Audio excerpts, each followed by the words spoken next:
Welcome to the installation video, Fishbone Offroad's Mako rear bumper for Jeep's 2020 to current JT Gladiator.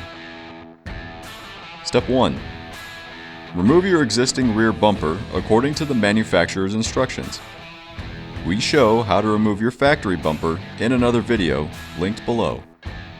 If your model has sensors, remove them in order, left to right, 1 through 4. Step 2. With the Mako aside, reinstall your trailer wiring plug and license plate lights into it.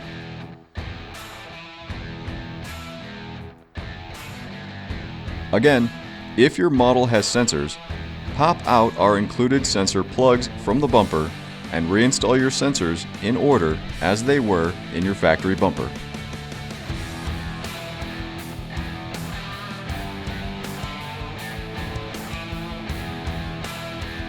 Step 3. With the factory clip nuts removed, slide the Mako into the frame.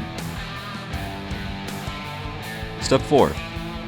With the included flat and lock washers, nuts, tapered bolts, and an 18mm socket and 8mm Allen wrench, secure the bumper onto the frame.